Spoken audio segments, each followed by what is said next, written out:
Hi, Lynn here from Kuriliana Boutique Crafts, KB Crafts and KB Patterns. Today we're going to be working on a Delu Hobo bag by Inaliti Designs. I've already done the shoulder bag in two different fabrics. That one is an upholstery fabric on the outside, rose gold hardware, recessed zipper and a black and grey lining. It has a zippered pocket on one side in the lining, and on the other side you have a slip pocket. The other one that I have done is a leather, and that is all leather outer. Again, a recessed zipper, but I've used fabric this time and brass hardware, and I've used pink fabrics on the inside. The fabric that I've used are actually a breast cancer fabric, so this will probably be going to someone that a friend of mine that has had breast cancer. The hobo bag is actually larger than these. These are the two smaller ones. So what you will need to do is decide, are you making the shoulder bag or are you going to make the hobo bag? There are two different sizes both in this pattern. Also, you have the option of doing the recessed zipper or a top closured zipper. On the hobo bag that I'm going to be demonstrating to you, I will be doing the top closed zipper. I'll be back in just a moment. All right, I've got my pieces here now for what I'm going to be putting together. I have my zipper with my pulls already added on. I'll cut that to length shortly. I'm using a light pink lining, which is cotton. I'm using a cream marine vinyl and also a upholstery fabric for the outer. Go ahead and make sure you've got all your pieces cut, and we'll do this as a sew along.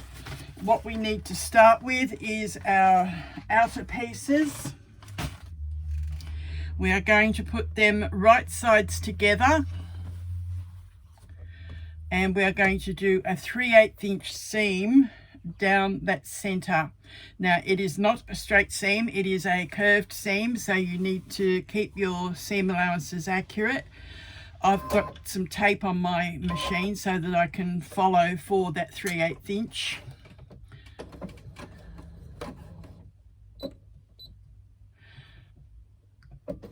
So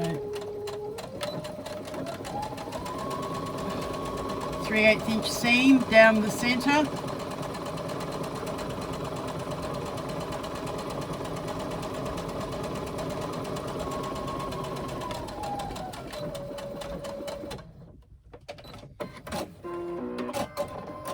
And when you open it up, you will see that it has a curve to it. Press that seam open and then top stitch either side to hold that seam allowance flat. Now I do my top stitching on an industrial, which is off camera, so I'll do that and I will come back and just do that to both of these front pieces for now.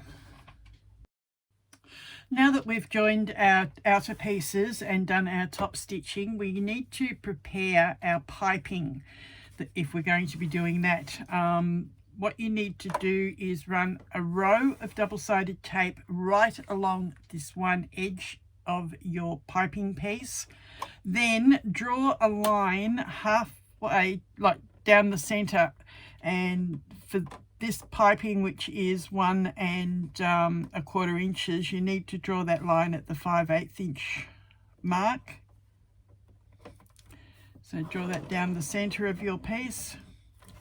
Then run double-sided tape down that center line.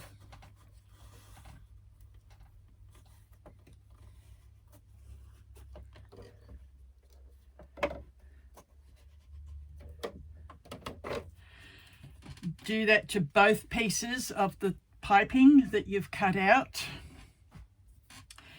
Then get your piping cord, You don't want too wide a one. This is the one I normally do. It's the smallest I can actually buy in our shops here.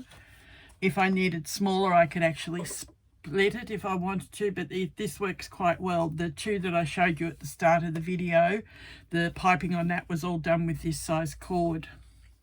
So then peel off the backing from that center piece of double-sided tape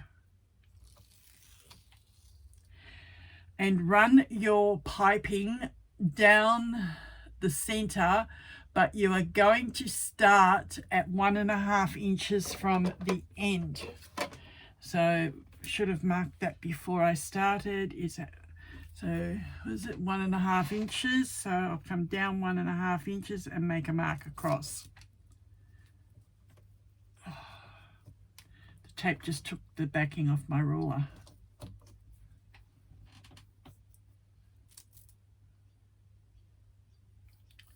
All right, that's fixed. So now we run this down the center, starting at that 1.5 inch line,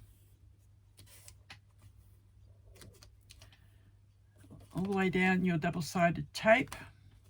I'm only going to go part way at the moment so I can show you what we are doing. Then I'll go off camera and finish doing all my piping pieces and then come back, and when we come back you should have yours all done as well, ready to start sewing. So once we've run that all the way down the middle, we are then going to peel this other piece of double-sided tape backing off, and we are going to fold that over to the other edge and closing that piping cord that we have just run down the middle.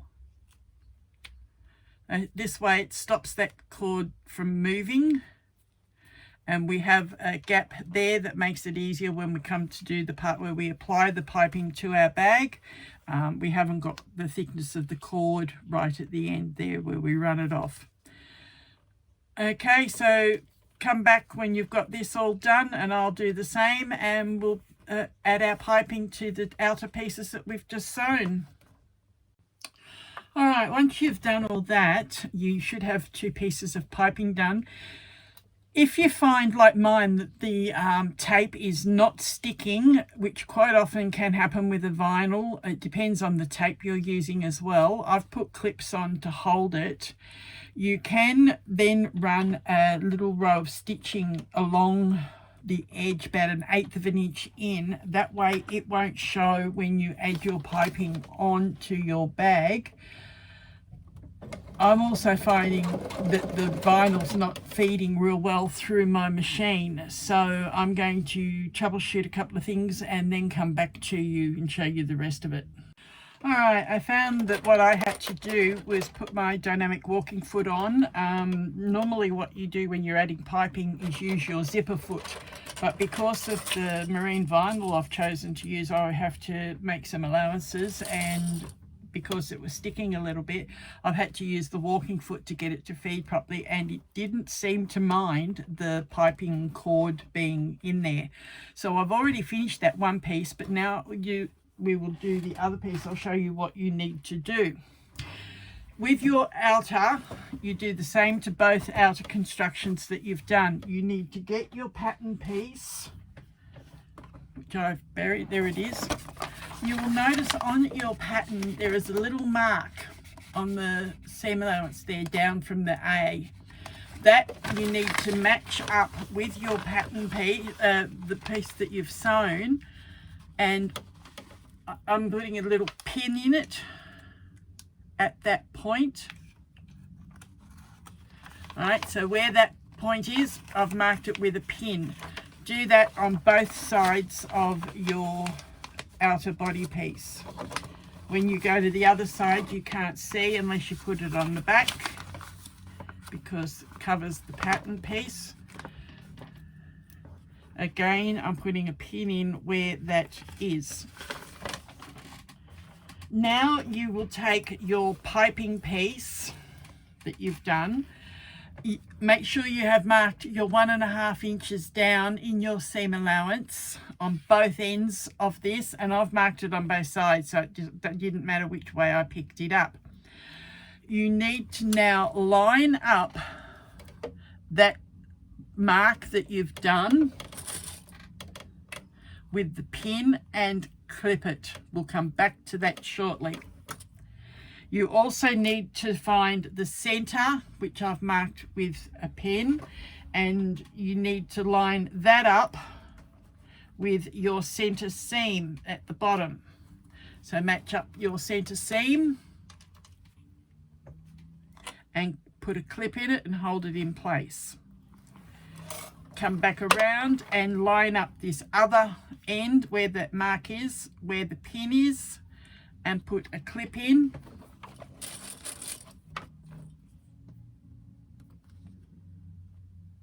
You can take the pin out once you've put the clip in. Then what you're going to do is working from the center around and up towards where you've clipped where the pin was.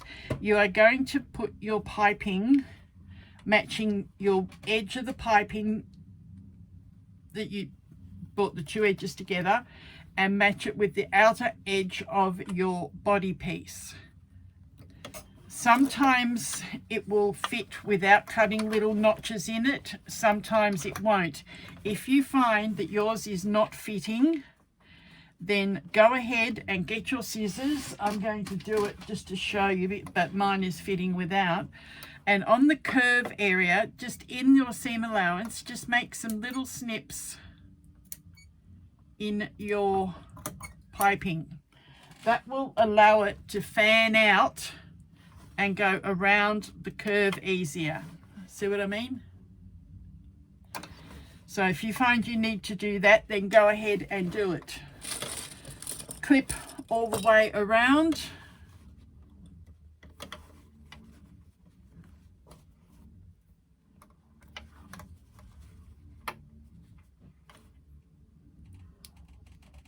Do that on both sides of the center.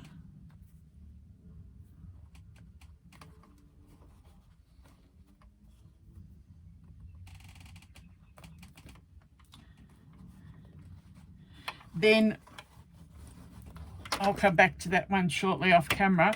What you do, back up here where we had our mark for that 1.5 inches, we are going to take our scissors. We are going to actually cut for about 1/4 inch of your seam allowance at that mark.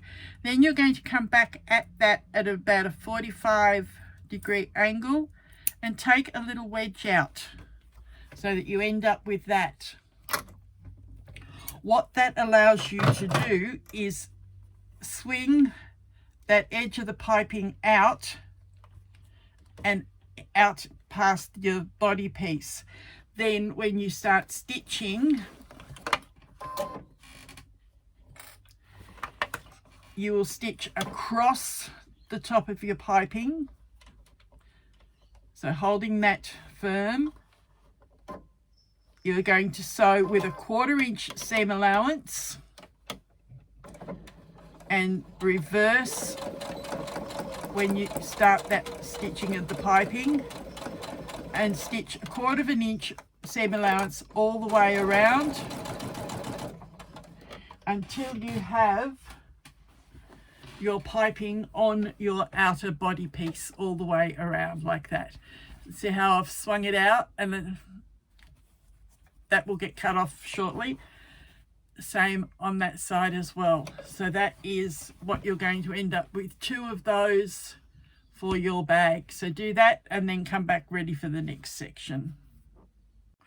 All right, once you've done both of those, you can now go ahead and snip off level with the edge of your fabric so that you don't have them sticking out. You do that on both pieces. And if you're going to put a handmade label on, now is a good time to add that. I've added that to my bag, lower down, but high enough up that it's not going to be anywhere in the way when I sew. And put those aside. And then we're going to do our connectors. What you need to decide is how you are doing your connectors. Are you going to do hidden connectors? Are you going to put them in your top seam? Or are you going to rivet them on? There are a few options that in the pattern. I generally do hidden connectors if I'm working with vinyl or leather, but because that keeps the thickness out of the top stitching area up on the top of the seam. But I'm going to show you how to prepare your connectors. You're going to draw a line down the middle. I'll find where I put the ruler. That one will do. So down the middle, these are 2 inches wide, so that's at the 1 inch mark.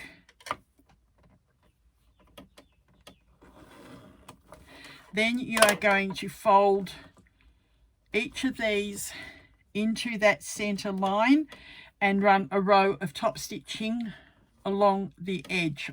I do my top stitching on the industrial, so I will do that and come back and show you what they will look like. All right, I have top stitched both of those connectors. What you would normally do is that line that you've drawn down the center, you would put double-sided tape on and then fold those edges in. But because of how it worked on the piping, I knew that wasn't going to work for me, so I just folded them and stitched. And when you're finished, you will have 2 connectors looking like that.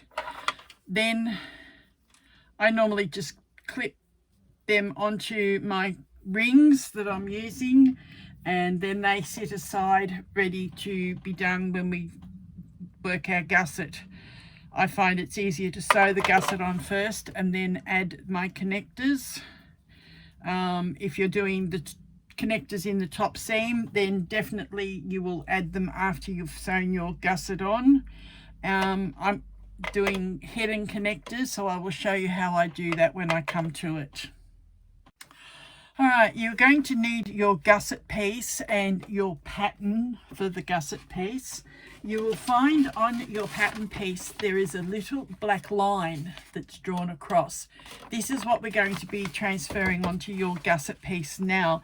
But in order to do that, you need to put some Decorative light into the back of the gusset so that you've got some stabilization when you make this cut.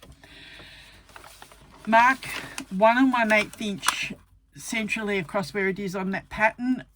Mark that onto your back of your gusset piece. Then cut with a scalpel or something very carefully that 1 1/8 inch line, and you will end up with a cut in your fabric ready to put your connectors through. Now, the pattern says if you are using fabrics that will fray, like cotton, canvas, that sort of thing, or my upholstery fabric that I've used on the main part of the bag, that you can't do hidden connectors. In actual fact, you can do a hidden connector if you really wish to, but it is some extra steps that you need to do. You need to do, like we do a zipper facing and sew it around and then slit it and turn it through.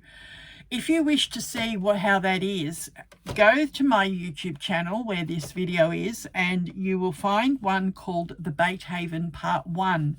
If you look at that, a few minutes into the Part 1 video, I show you 4 different ways of putting connectors onto fabric. I've done it on waterproof canvas, I've done it with some cotton as well, and I actually show you how to do that zipper facing type hidden connector for your strap connectors. So it gives you a few options on how you wish to do it.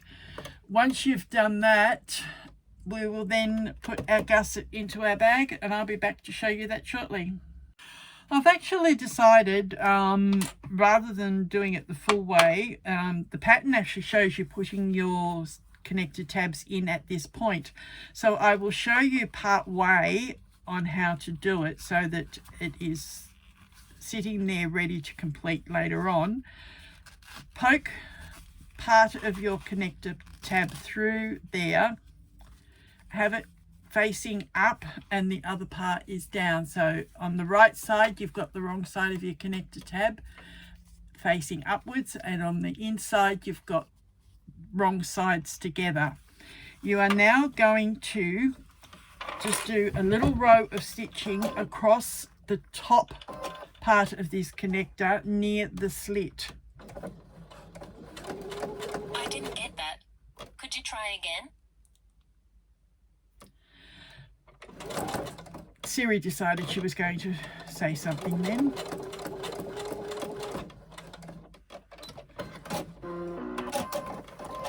Alright, so there it is, that little row of stitching just above that slit. It actually now is holding that connector in place. Then what you would do to finish it is put that on, poke your connector tail down through the slit,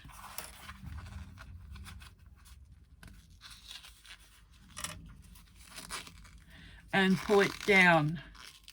If you pull it too far, you can actually cause the fabric to pucker, but because of the rings I'm using, as I said, I'm going to finish adding mine after I've sewn my gusset in, but that is what your connector will look like added, and then you can rivet it in place. But as I said, I'm going to finish that afterwards. That's just my choice of what I'm going to do. All right, next we're going to start adding our gusset onto our outer body. Like we did with our piping, find the center of your gusset and mark it with a little line. That will line up with your center seam. You can see from the back there where I've got the center seam, and I've marked that little mark is lining up there. Clip at the bottom. Then go up to the side here, place a clip matching the top edges of the gusset and your body.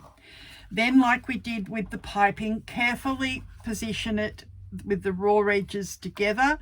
Again, around this curve area, if you're finding it's not fitting neatly, do some little snips.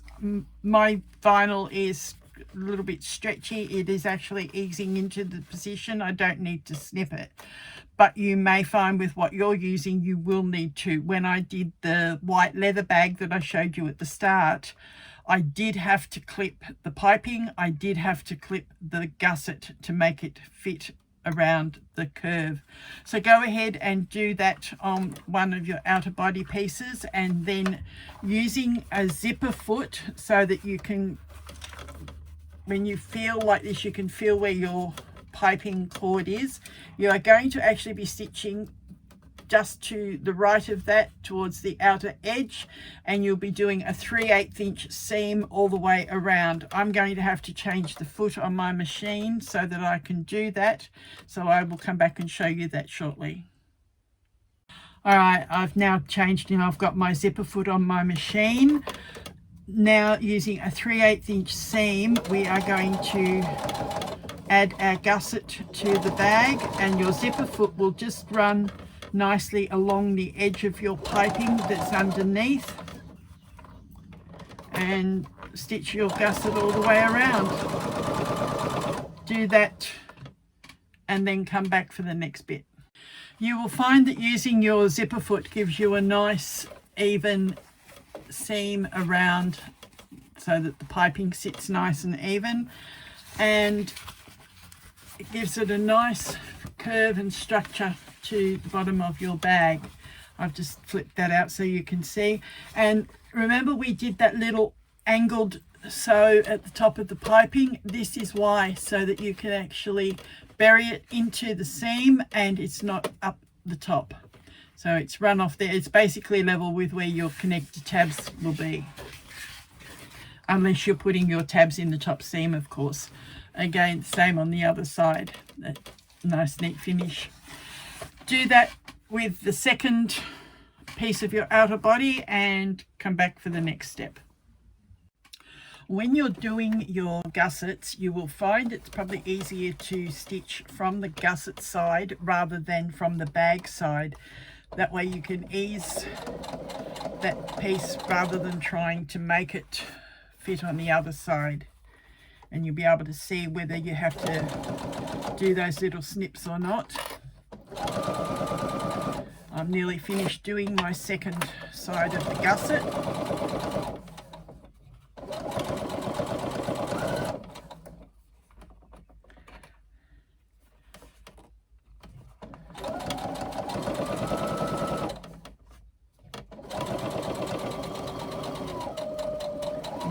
to double back stitch at the top and at the start. Alright, so that's my gusset sewn in all the way around. You see, by sewing it from the gusset side, you get it really neat. And your zipper foot seems to run along the curve of the piping, so that makes it easy to follow. Turn it in the right way and just double check that your stitching looks fine. And while you've got it in that way, we can finish off the tab connectors. So I'm going to grab my little rectangles now. As you can see, I put the rectangle on, then feed it back down through that hole that we cut.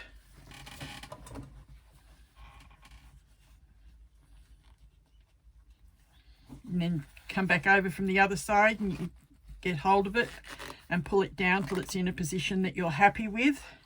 You can also run a row of stitching across to hold that, but I'm not going to bother about that because I'm going to be putting some rivets in shortly, and that will catch both pieces to the side of the gusset, so my rivets will be going in just here.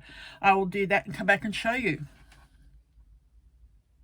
Okay, now you can see how I've attached my connector tabs in the gusset. I've poked it down through that slit that we cut, and I've put 2 rivets in which go right through both pieces of the strap, the reinforcement that we put in, and the gusset. That way that's going nowhere. All right, after this we will start working on some of our lining pieces.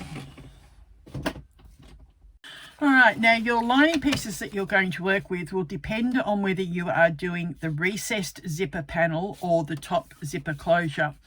On my bag that I'm showing you, I am doing the top closure, but I am inserting a little video just after this that shows you the recessed closure as well, if you wish to do that. How you cut your lining pieces then will depend on which position of the zipper. For the top closure, you will cut it the full size like you did your outer pieces. If you're doing the recessed zipper, you will fold on your dotted line and then cut your 4 pieces out like this, 2 one way and 2 mirrored, so that they are pairs. Then when you're doing your slip pocket, you fold even further and you just cut this bottom part. It doesn't matter whether you're doing the shoulder bag or the hobo bag, the same applies. So that is what those dotted lines are all about. Doing the top zipper, I will do my lining pieces pieced together the same way I did our outer body. So curved seam in the center, top stitch it, and then stitch it, press it, then top stitch it, and then come back. All right, once you've joined them like you did the outer bodies, you have the same construction. Your 2 pieces joined down the middle and top stitched either side of the seam to hold the seam flat on the inside. You can also go ahead and do that to your 4 slip pocket pieces, because they will be joined the same down this seam, and then put them aside and come back and I'll show you how to do the zipper pocket. Okay, I jumped the gun a little bit. We are actually doing the slip pocket first before we do the zippered pocket. So when you've got your 2 slip pockets joined like we did with our lining panels and our outer body, put them together, face together, right sides together, matching that center seam and matching the edges, and do a 3/8 inch seam across the top.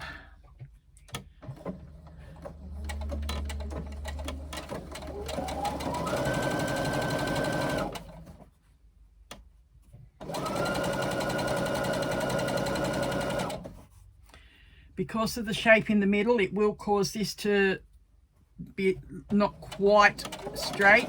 It is straight, but it just gives it a bit of an angle as you sew.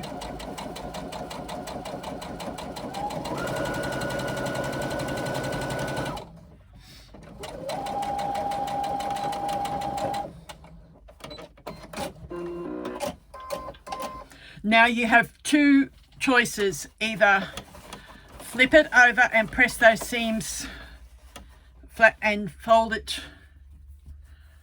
like this and top stitch, or you can press it and fold it and come back, and I will show you how to do the decorative top.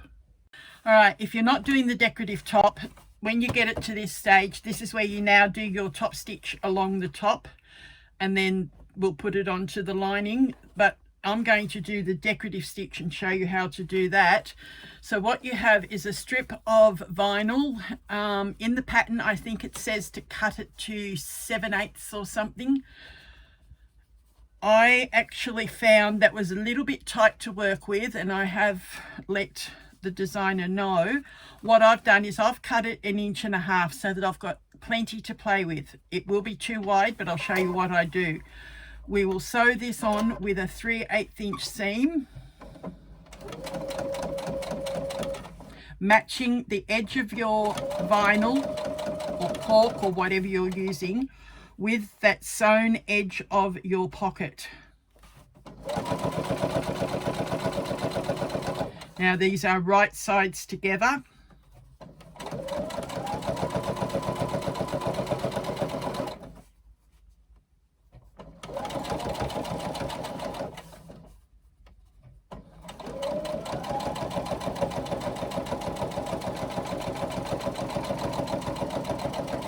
I also cut it slightly longer so that I made sure it fitted properly.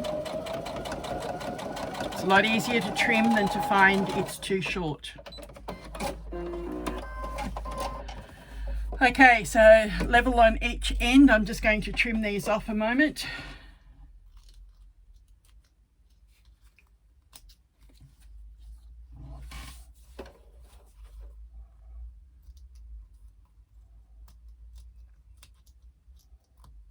All right, so now that is flush on the ends. Now what you're going to do is fold this up and turn it over and bring it back down.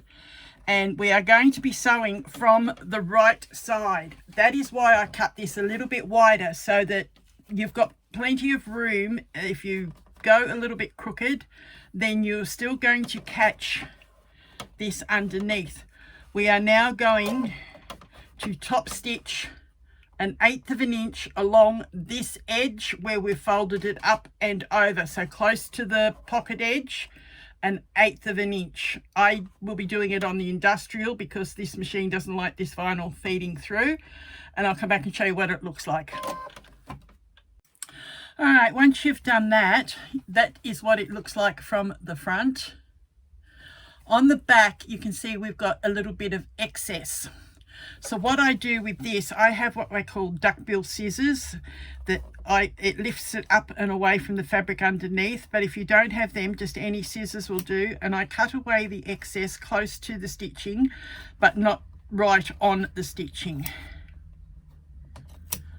All right, so I'm cutting it like that. And that's what I'm cutting off, that width there. So go ahead, do your decorative stitch and come back and I'll show you what we do next. Okay, now we've got that all cut off and nice, neat and finished. That will be the underside of your pocket. Go ahead, match up on one of your lining pieces, the bottom of the pocket center seam with the center seam of your lining. Just carefully clip it around.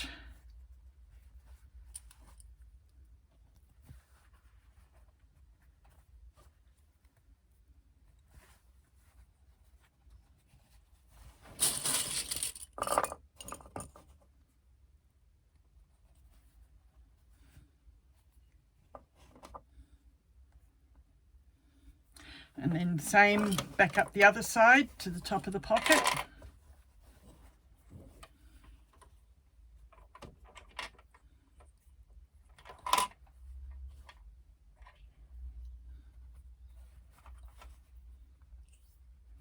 Making sure you keep all your edges even and together.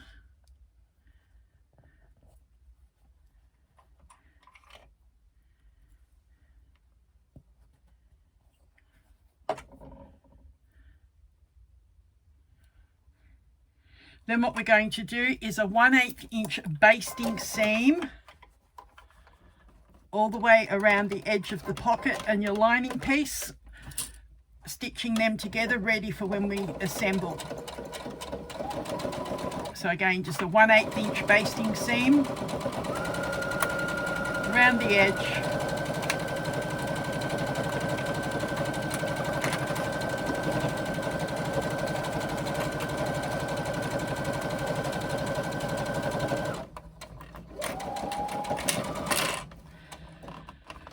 Doing this means when we come to put the lining together, we're treating this as one piece, not as a whole heap of different pieces that we're trying to stop from moving.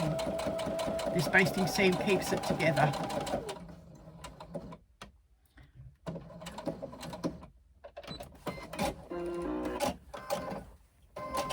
And there is your slip pocket on your lining. If you feel with the hobo size that it is a little too big, you can run what we call in the ditch up through that seam line and divide this into 2 pockets. I'll debate on that before I get to that assembly point. All right, I did reread the pattern, and yes, apparently we do some stitching in the center of this pocket. Now, I'm not going to try and go over my top stitching because I've used the industrial thread on that. So I'm just going to do the stitch in the ditch where I stitch right down that center seam when I get past the vinyl.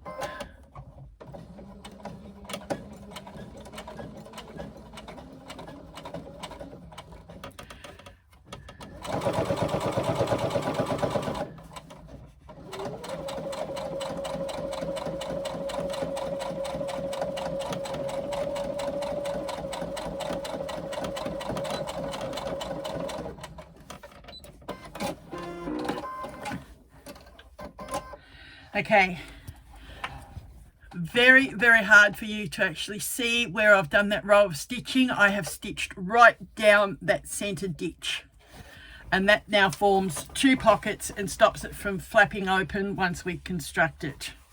I should have read the pattern properly because I've done shoulder bags up until here. I didn't worry about that bit. All right, moving on to this second piece of lining. Open it out. You will measure 1 inch from the top straight edge. So that's up here. Where'd my pen go? All right, so 1 inch down. Same on the other side. 1 inch down. Now, this is going to have to curve slightly because of the way in which the pocket is done, but trying to keep it such that it looks straight all the way. Now, according to the pattern, we need double-sided tape on the back of this, so I'm going to do that and then come back. All right, so now I've added that double-sided tape onto this. We're going to pull one side off the backing paper. Hands aren't playing well today. There we go. Lining that up, making sure you've got your center at the center.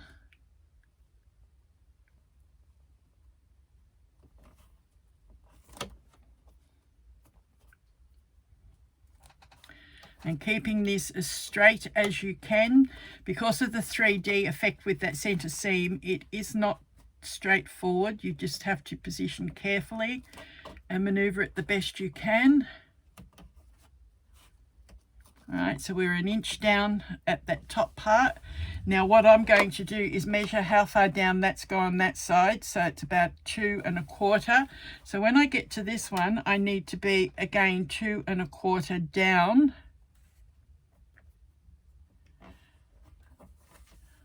So that it keeps that as straight as possible. Okay, then pull your second piece off.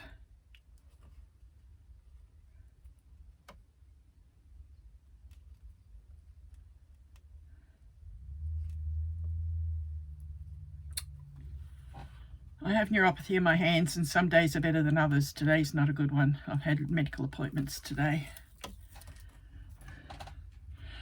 All right. When you put this one on, trying to keep that center box as even as you can.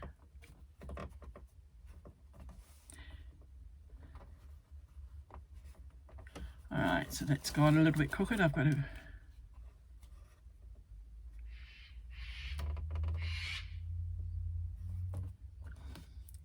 All right, so that center box, you don't want it bunched up like that. You want it opened out exactly the same amount all the way through. I'm just going to have to maneuver it slightly. It's just not quite.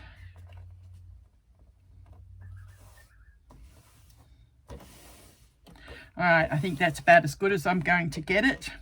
Now what you're going to do is 1/8 of an inch all the way around the outer edge. You are going to top stitch this in place.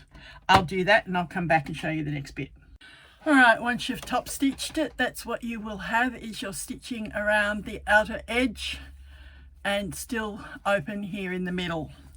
We are now going to make a slit down that center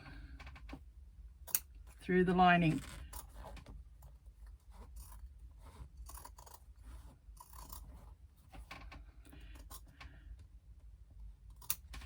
Now turn it over. We need to do this from the wrong side so that we can see that we have got a gap with our box. We don't want any raw edge of the lining fabric showing. I'm going to use my duck bills again, see if that helps. Because I don't want to cut that lining, the facing piece.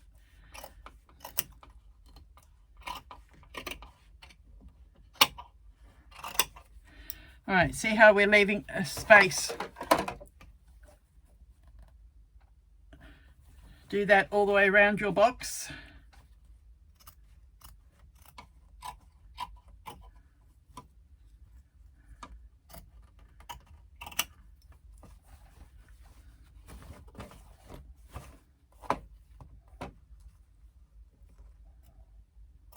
You need about 1/8 to 1/4 of an inch of your box showing once you've trimmed the lining away.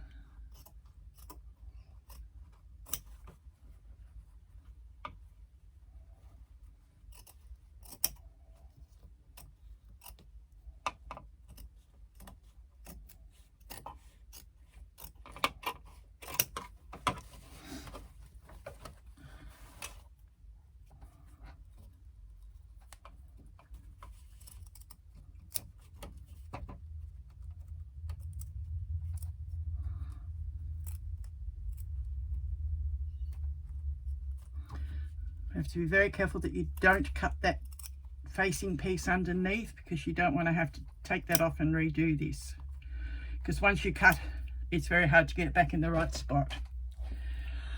Okay, so from the outside you cannot tell that we've cut away the fabric, but from the back you can see where you've cut it away and you've got your raw edges. This will get covered up in just a moment. Now what you need is your 2 pocket pieces and your shorter zip. I position this one piece face up, zipper face up, and I have the zipper pull coming to the left. I can actually pull this along a little bit.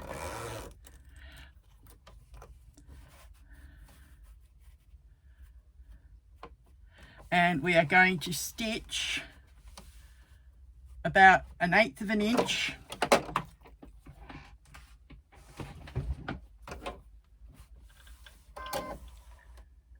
along that edge that you've just lined up.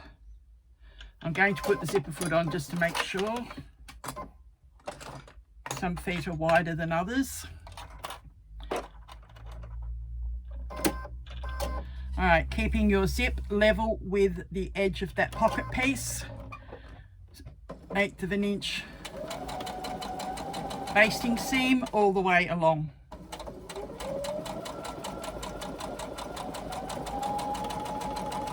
Because we're only doing the basting seam, we're far enough away from the zipper pull normally that it doesn't cause a problem with this. We will need to move it later on.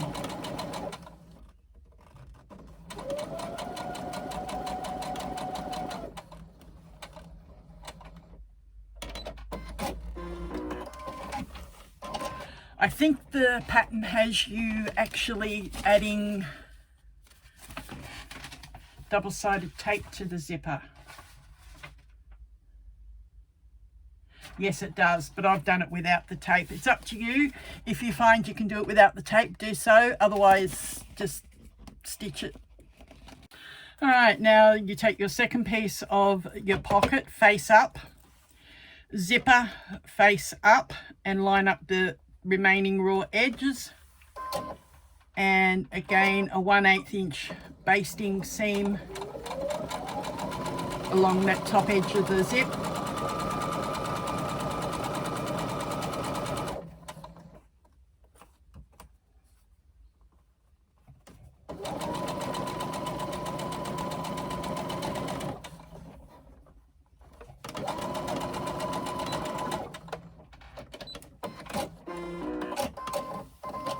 Now I do use the double-sided tape once we've finger pressed that down and out of the way. If you can't finger press enough, then take it to the ironing board and actually press those seams so that they are nice and flat on this side here. See how it has enclosed the edge of the zipper tape doing what we're doing? You won't have that raw edge. Okay, I will put the tape on and I'll come back. All right, we have the double-sided tape on the edges of the zipper now. Take your lining piece that we prepared before. Place this over the top of your zipper pockets and your zip. Carefully peel one edge of the tape away.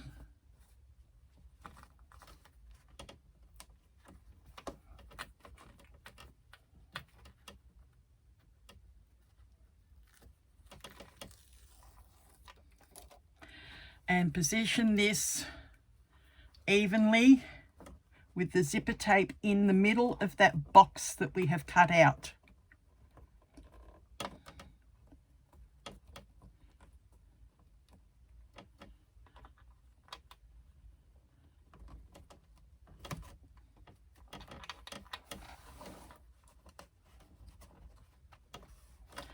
All right, when you're satisfied that that is as central as you can get it, then flip and take the other piece of tape off. Actually, it might pay to move, depending on what your zipper pull is, move that out of the way, flip it.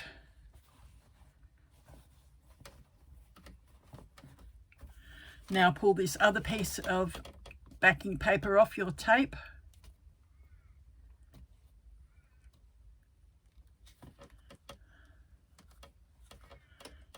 My hands aren't working well. There we go. Then flip this back down and position this as neatly as you can. Try and get it as even as possible. We don't want it that it flares right down. You want it actually looking nice and neat and even and in the middle.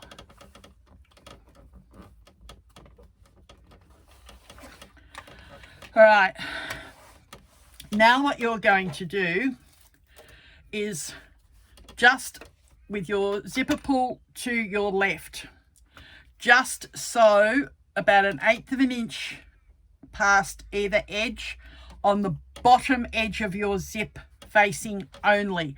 So close to this cut edge, 1/8 of an inch seam all the way across, about 1/8 of an inch past each cut out end. Just that bottom seam. I'll be back in a moment. Okay, I've left the tails on here at the moment so you can see where I've started and stopped. I'll be pulling them through to the other side so that they're not in the way, and I can tie them off in a moment. All right, what I should have done before I did that row of stitching was actually flipped both pocket pieces up on the wrong side, so they're up towards the top of your bag where it's shaped, and then do that row of top stitching. It's not going to really make much of a difference to my bag, other than you can see that row of stitching inside the pocket, but there's no raw edges, so I'm not worried about that. Now what we're going to do is flip this one down over the rest of the pocket. Now we are going to do the same thing. We are going to top stitch, but we are going to start at the bottom of that top stitching, go up all the way along, and then back down and join up with that row of top stitching that we did before. I'll come back and show you that when I've done it. All right, now that we've done that, you can see I've started there. I've gone up, gone along, back down, and finished off. And on the right side, that completes the sewing on the box, so that it is a complete box all the way around. Open up your zipper and you will find you now have the pocket sewn with no raw edges. We don't close the pocket because we need that open to turn through shortly. I'm just going to trim this off so that it is level, and I'll just press the bottoms up 3/8 of an inch on both pieces, and then just leave that, and that's this part finished. I nearly forgot a step. That is the bottoms pressed up 3/8 of an inch on both pieces. On the pattern, it actually tells you to stitch a little bit in and come out and then up. I find I need as much room as I can to get my hand in. I don't have a small hand, so I leave it open all the way along, but we are going to close up the sides of our pocket. To do that, have the pocket against the edge of your machine bed. Flip this lining over out of the way of where you're stitching, and you will stitch all the way from the bottom of the pocket up to the top edge of the zip, and we'll close up that side seam. And my machine has come unthreaded again.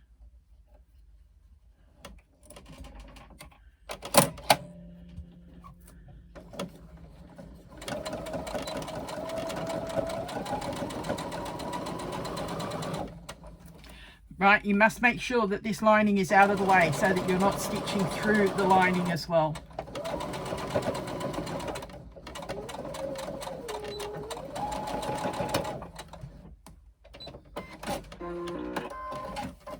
Then the other side of the pocket, we come across there, flip this side back, just pull it away from the tape a little bit,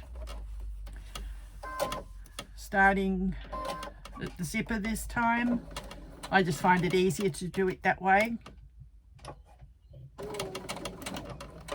Except the machine's going to try and stick to the tape.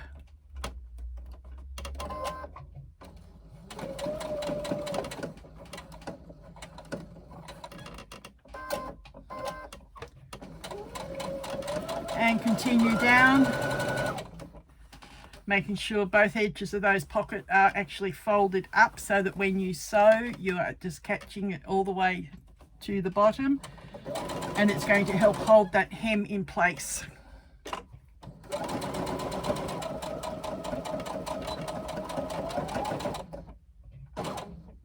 I always backstitch at the edges of these so that they don't come unstitched when we're turning. Now that is that piece of the lining finished with your zipper pocket. If you are doing your recessed zipper, now is where we insert the recessed zipper. Before we go on any further, I will be inserting the video of that straight after this so that you can see how to do it. I'm not doing the recessed zipper in this bag, so I'll be going on with the rest of the pattern, and I'll come back to you shortly after that. Okay, for the recessed zipper option, what you are going to need for this section is your 2 lots of zipper zipper facing pieces. You'll need a needle and thread and your zipper. You'll need your 2 outer pieces, your 2 lining top pieces stitched the same way that you stitched the outer, and your 2 lining pieces that you've prepared.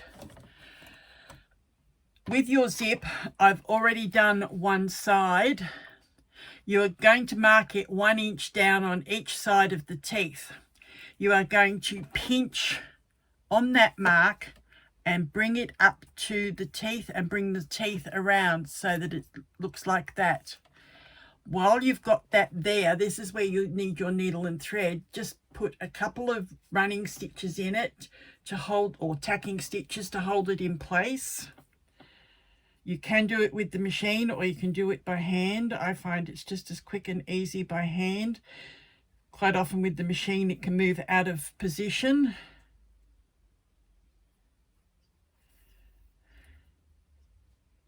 Just catch that edge all the way to the bottom of that fold.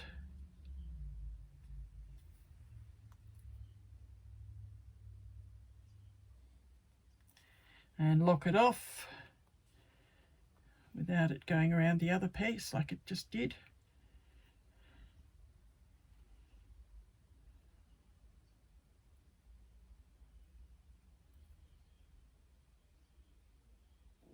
And make sure you've locked it off and don't go back through the same way. All right, so that's it, and trim your thread.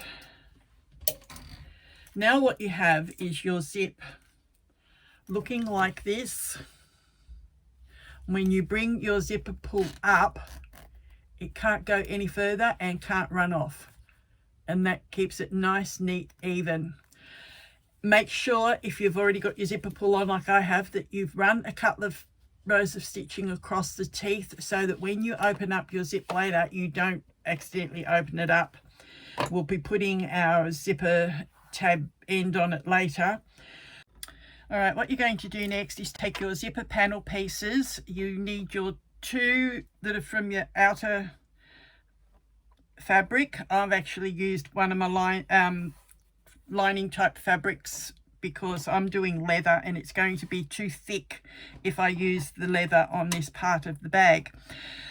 Mark the 2 top pieces 3/8 of an inch in on each edge and 1/4 of an inch on one of each of the long edges.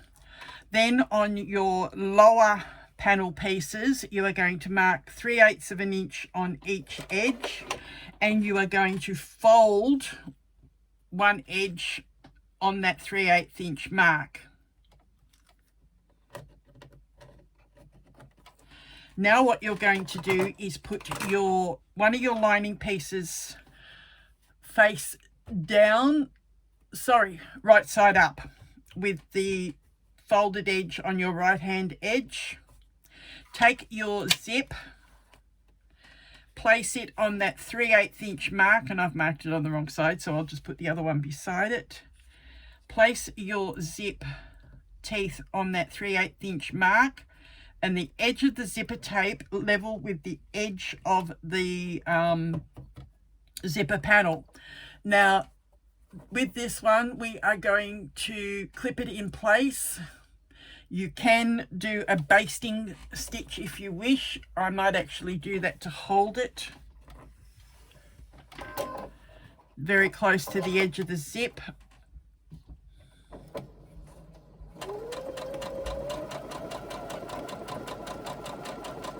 I'm just doing it about 1/8 of an inch in so that I'm still within that seam allowance.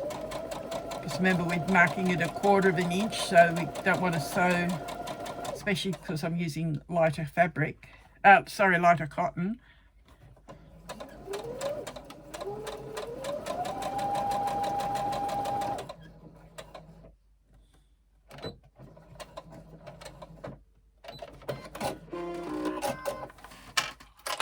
Then you are going to take your other piece that you've marked, you're going to again fold up that one edge on the right hand edge, crease it with your fingernail, and place this right side down on top of the zipper. And you are going to line up those two folded edges on one end and put a clip in it.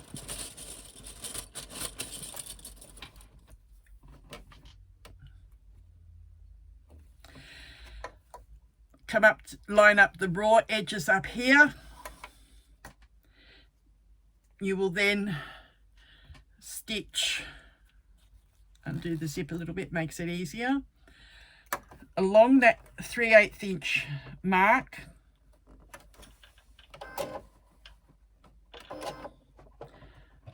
Up to that 1/4 inch seam line.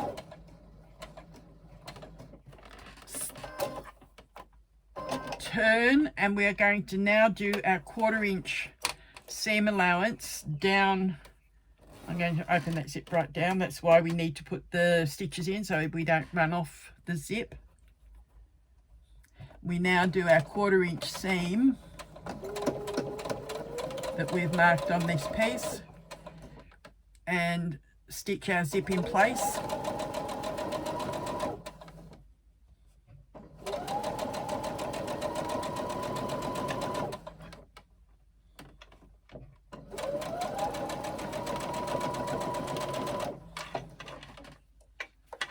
Make sure that those folded bits don't go wonky on you.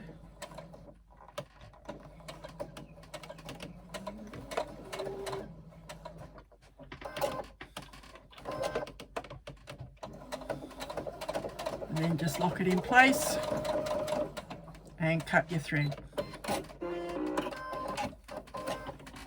So we now have our zipper enclosed between the two zipper panels. Now we can trim this edge of the zip.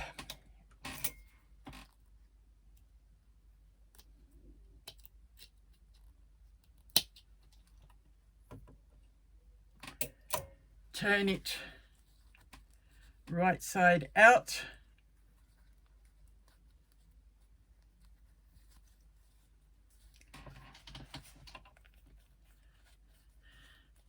You can press it or use a tool, or just like use your fingers. If you're using cotton fabric, fingernails will help press it down. Do that all the way along both seams. I've got cotton on both sides, so I can just finger press it.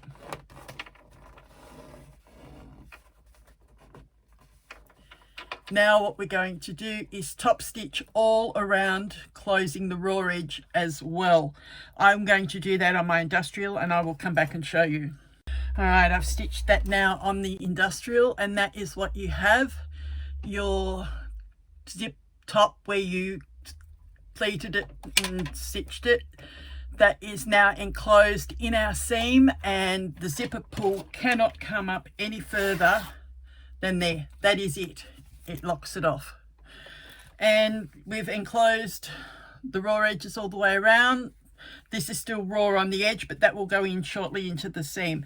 Do the same with the other two pieces for the other edge of the zip, and then come back.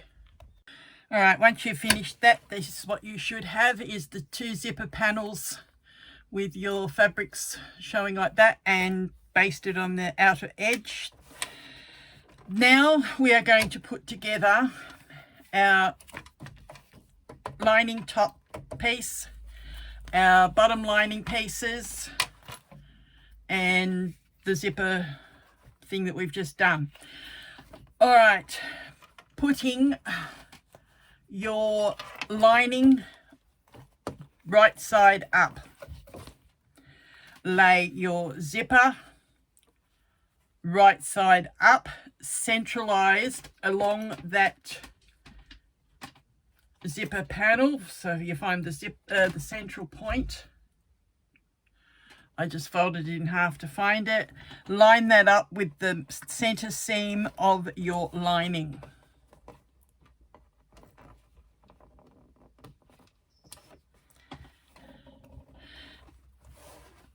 that together like that, then you will take one of these pieces and you will line up that center piece again. I'm going to use clips now. I just used the pin to hold the cotton in place. Lining up all your edges evenly.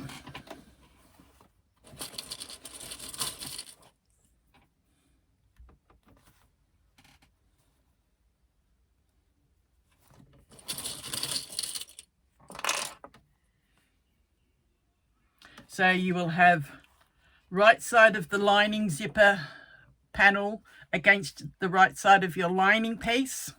You will have the right side of this upper facing piece against the top right side of your zipper panel. And the zipper panel is enclosed between the lining and the upper piece. Do the same on the other side of the seam. There are slight curves to it, so you've just got to work with it.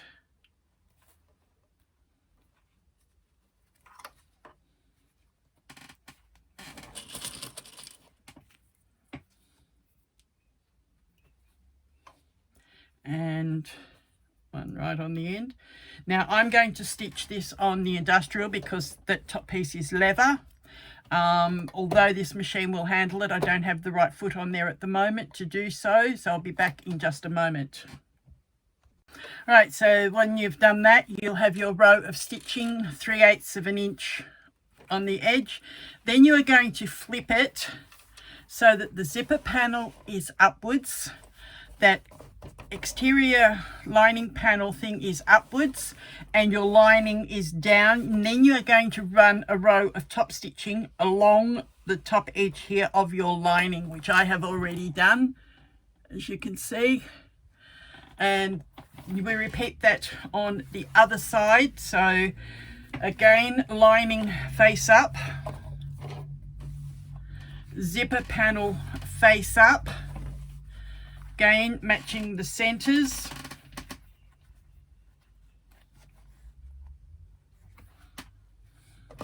I'm just going to hold it there at the moment.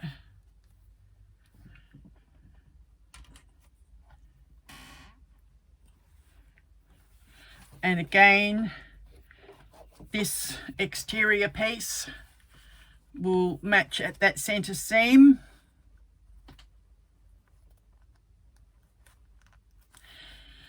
And you will make sure that this piece is down out of the way. You are only working with this side of the zipper facing and the other remaining lining piece and outer piece. Clip that all along and stitch that and come back. All right, once you've done that, you will have your lining assembled, ready to add your gusset. Now, when you're doing this part, make sure that this part of the zip does not get caught at all. That will tuck in out of the way when you do your gusset, and we will put an end on this, either a tab or a zip end hardware, whatever your preference. And that is your recessed zipper completed and ready to finish sewing your lining together and complete your bag. All right, once you've done that, we are then going to move on to the gusset. Now, what I do to make it easier is I actually mark my seam lines on my gusset. We are starting at the top at a 3/8 of an inch seam allowance. Then we're going to grade out from the top there to a 1/2 inch seam allowance. That helps the lining fit a bit better inside the bag, so that you take away a lot of the loose fabric. So as I said, 3/8 of an inch up near the top, 1/2 an inch down the sides and across the bottom and back up the side, to then grade back out to your 3/8 of an inch.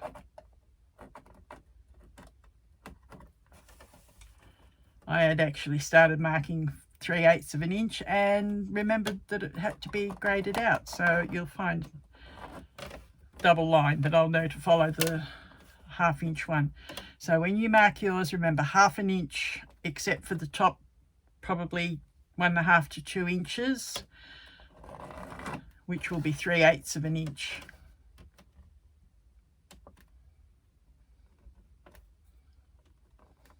So I'm just marking my seam lines. I just find it easier to sew when I do that, especially when you have to grade. And I'm back out, and where I've graded has come back out to the 3/8 of an inch. Then on the other side, I do the same thing. I mark my seam line, then I'll start pinning it or clipping it to my other panels, and same as we did, except this one doesn't have the piping in it. So the same way that you assembled your outer with the gusset, you'll assemble this, and you will sew it, as I said, 3/8 of an inch at the top, grading to a 1/2 inch.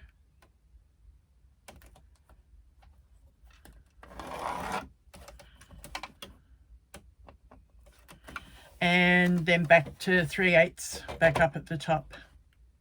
So again, we start working at the center bottom of our gusset and lining panels. Clip that center to the center seam. Clip the top of your gusset in place. This, you might find you will have to do those little snips in it to make it fit better. And just keep clipping this around, and then sew that seam, as I said, starting 3/8 of an inch at the top, out to 1/2 an inch, back to 3/8 on the other end. And I'll see you back when you've done your gusset. Once you've sewn your gusset in place, this is what you will have: the gusset on the sides, your lining front and back, and back to the gusset again. So that is the center part of our bag completed. We've done the outer, and I believe the next part should be our zip. I'll be back in a moment. We've got one step left to do before we put our lining into our bag, and that is to do our top zipper. What you're going to do is on the curved edge, from the start of the curve, around the curve back to the end, where it flattens out again. We don't do the flat edge, we just do the curve. Put double-sided tape on both sides of your, both right sides of your lining, ready to add your zipper. Then what you're going to do is get your zipper, mark 1 inch down,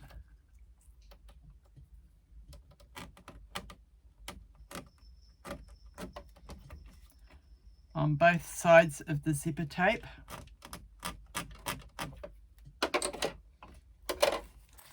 Open your zipper up. All right, so that's what we have at the moment, is the line there at the 1 inch mark. It's a bit hard to see on this particular fabric. You might be able to see it better on that side. Yep, there it is there. What we're going to do is we're going to pinch on that line, and we're going to bring it up to the teeth of our zip. So that is what you're going to end up with, is a 90-degree turn. The pinch that you've made running next to the teeth of the zip, and you are going to catch that down either by hand or with the machine, and do the same to the other side. Pinch it up, bring it up to the teeth, and stitch it down.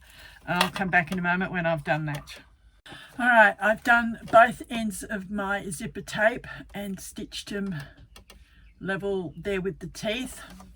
I've also, on the other end of my zip, run a few rows of stitching back and forward across the teeth, so that when I take the zip down, I cannot go any further than that. And when I come up, you will see that the zip will only come there as far as where we've turned it back, and it won't go any further. So that's the preparation of your zip. Now what you do is take your lining and work out which way you are going to have your pockets, whether you want your zipper to the left or the right, and position it. Peel off your paper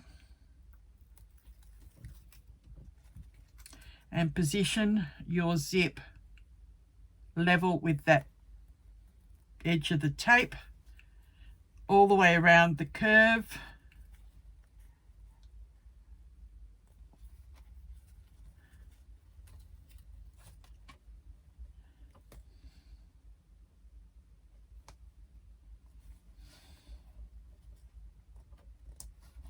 You will find that your zip will actually be longer than what the curve is. That's because you need that little bit extra on the back end of your zip to allow you to open the purse fully.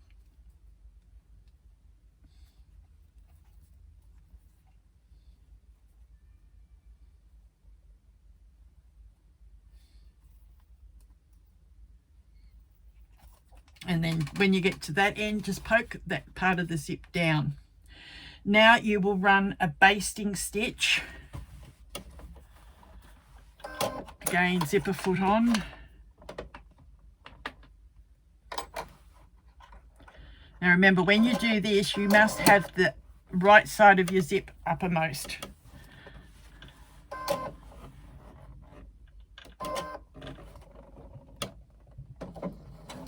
Just baste it in place.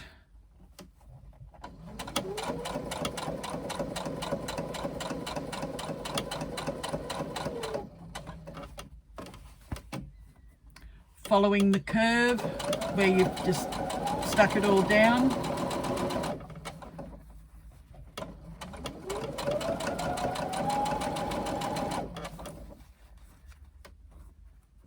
Till you get up towards the end where it curves again.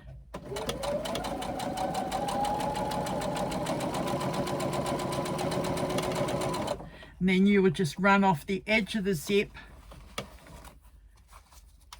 kind of swing it down and just run off the edge of the zip and just lock it in place.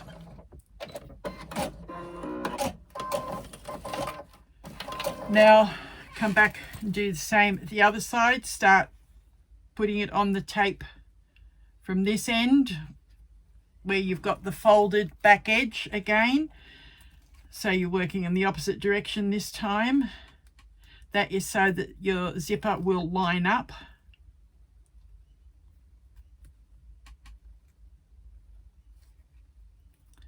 Pressing that down onto the tape as you go.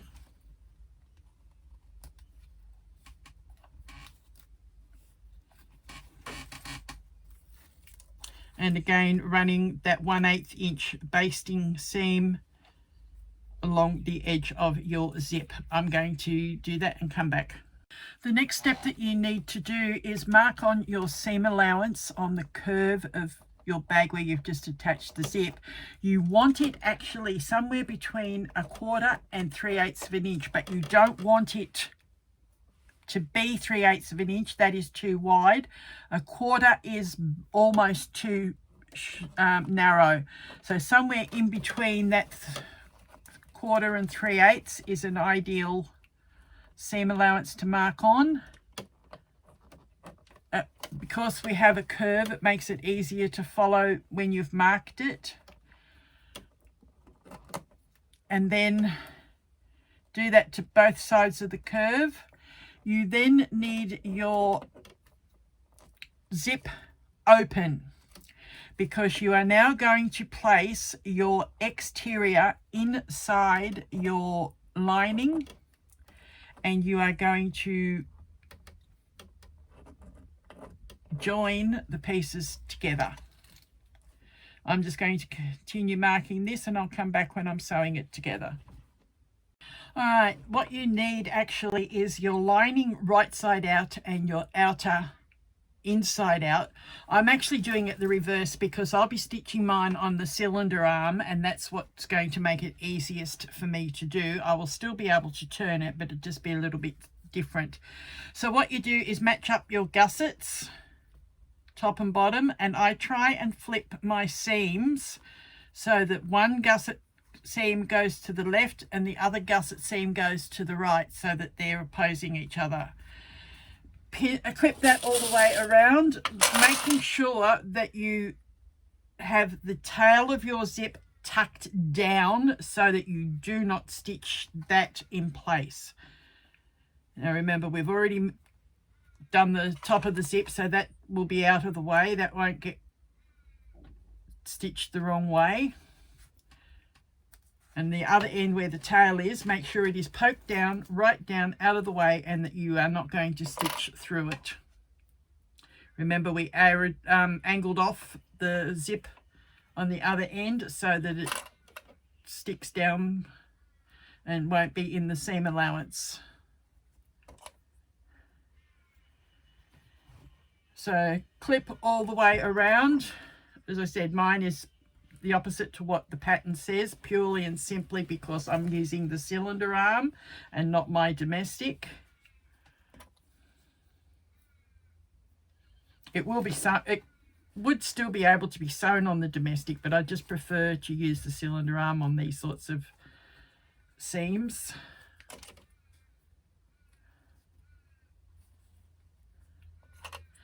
And clip all the way around and go ahead and stitch. Make sure your zipper pocket of your lining is open. Do not have it closed, or you will have trouble trying to turn your bag, because that zip pocket needs to be open. And I'll see you back when you've stitched it together. When you're doing your top stitching, it helps to sew from the right side. Pull on your zip like this as you go, and as you're pulling on that, get your fingers here underneath and actually push and roll the lining back down on itself, so that you get a nice neat top stitching both inside and out. Then all you've got left to do is close up the bottom of the pocket, which, because we've pressed this seam up, is nice and easy to do. I'm just going to run that across on the domestic, and then we've got our strap to do, and we're finished.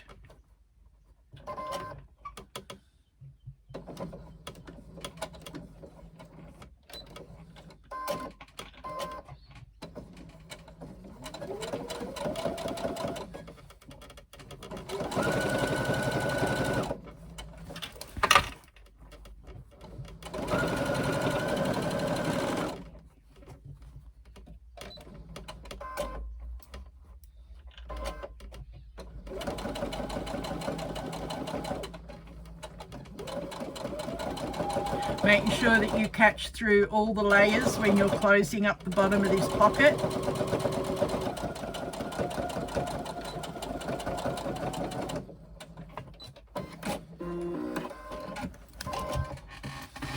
Then push that back down inside the zipper pocket, pushing the corners of that pocket out so that it sits neatly. And do up your zip. Then you can do up your top zip if you wish, to check it all out. That runs nice and smoothly. We have the top closure. We have a tail here that you can either finish by putting a vinyl tab or a cloth tab on, or I'm going to actually use a metal zip end. I will fold the ends of the zip as such, a little bit of glue inside and poke the end on, and then that screws on, and that gives a decorative finish to the end of the zip. Next we'll come back and we'll do the final straps. All right, I have actually done a decorative strap for mine, which is that one there that will go on. But the way that the pattern has you do it, you have two different lengths of your strap fabric.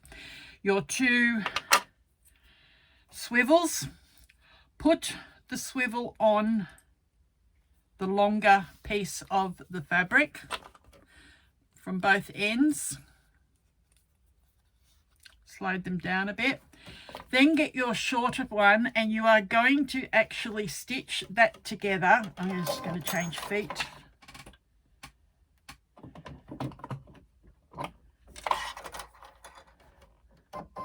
So yours will be a lot longer than what this is. This is just to demonstrate how it is done.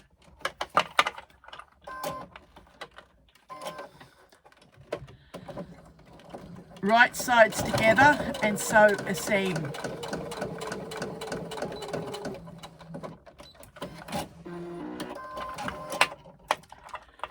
Come up and get the other two sides and short ends match that, and again catch a seam. Now what you've done is formed a loop with your two swivels inside the loop.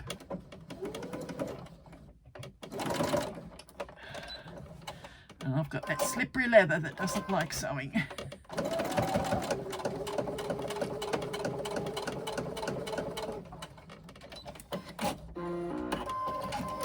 All right, now what you'll do is you will turn it right side out. Pull your swivels down towards those seams that you've just done so that those seams are on the bottom. Open up the seam allowance.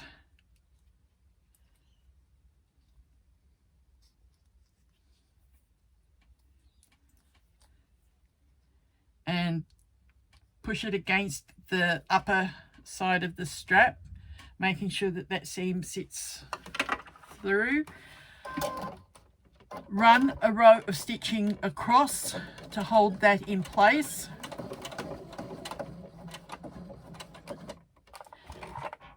Swivel, top stitch down the end, down the edge of the strap.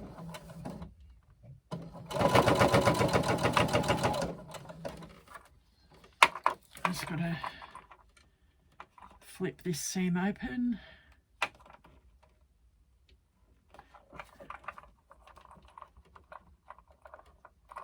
On a longer strap you would actually clip it so that it held it open for you.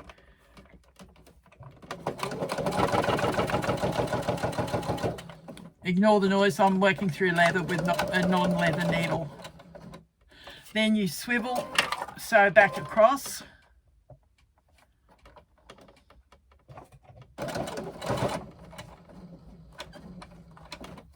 Swivel and top stitch back down the other side.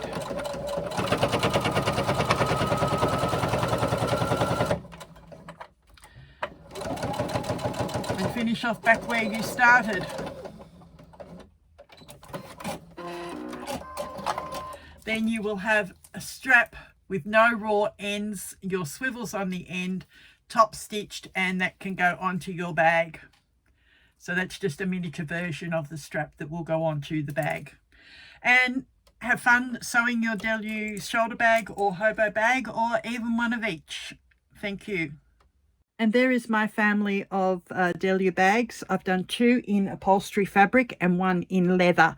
So it's just a matter of what you prefer. The leather gives it a beautiful shape to the curves, but not every machine can sew leather. And the upholstery fabrics are nice and floppy and give the hobo bag some, yet the piping gives it some structure as well. Thank you.